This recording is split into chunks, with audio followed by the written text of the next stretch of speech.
Voici l'histoire. 1 Corinthiens 12, du verset 1 à 31. Pour ce qui concerne les dons spirituels, je ne veux pas, frères, que vous soyez dans l'ignorance. Vous savez que lorsque vous étiez païens, vous vous laissiez entraîner par les idoles muettes, selon que vous étiez conduits.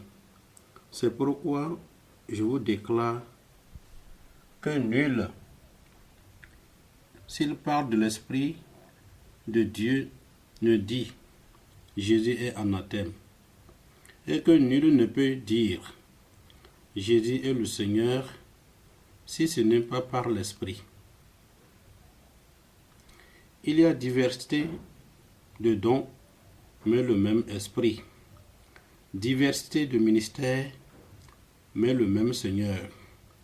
Diversité d'opérations, mais le même Dieu qui opère tout en tous. Or, à chacun, la manifestation de l'Esprit est donnée par l'unité commune. En effet, à l'un est donné par l'Esprit une parole de sagesse et à autre une parole de connaissance selon le même Esprit. À un autre la foi par la même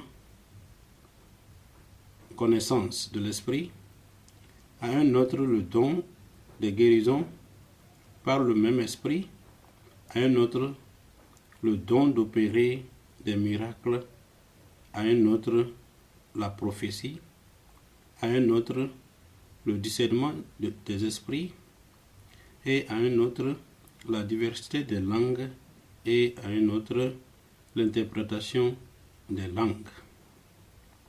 Un seul et même esprit opère toutes ces choses et distribuant à chacun en particulier comme il veut.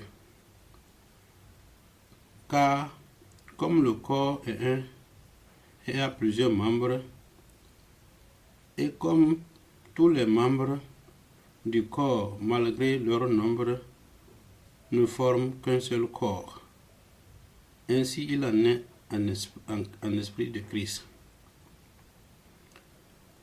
Nous avons tous en effet été baptisés dans un seul esprit pour former un seul corps, soit juif, soit grec, soit esclave, soit libre. Et nous avons tous été abreuvés d'un seul esprit. Ainsi le corps n'est pas seul membre, mais il est formé de plusieurs membres et chaque membre ne peut pas dire qu'il n'a pas besoin d'un autre membre. Tous les membres ont besoin des uns des autres.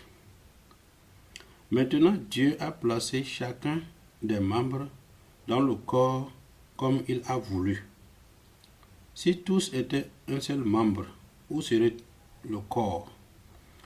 Maintenant donc, il y a plusieurs membres et un seul corps. Chaque membre, de la tête aux orteils, aucun membre ne peut pas dire qu'il n'a pas besoin de l'autre. Mais plutôt, les membres du corps qui paraissent être les plus faibles sont nécessaires. Et ceux qui nous estiment être moins honorables du corps, nous les entourons d'un plus grand bonheur. Ainsi, nos membres les moins honnêtes reçoivent le plus d'honneur, tandis que ceux qui sont honnêtes n'ont pas besoin. Dieu a disposé le corps de manière à donner plus d'honneur à ceux qui en manquent, afin qu'il n'y ait pas de division dans le corps, mais que les membres aient égal les uns les autres. Et si un membre souffre, tous les membres du corps souffrent avec lui. Et si un membre est honoré, tous les membres du corps se réjouissent avec lui. Vous êtes le corps du Christ et vous êtes ses membres, chacun pour sa part. Et Dieu a établi dans l'Église, premièrement, les apôtres, secondement, les prophètes, troisièmement, les docteurs, ensuite ceux qui ont le don des miracles, puis ceux qui ont le don de guérison,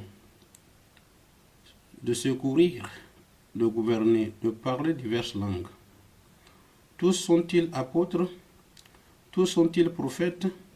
Tous sont-ils docteurs? Tous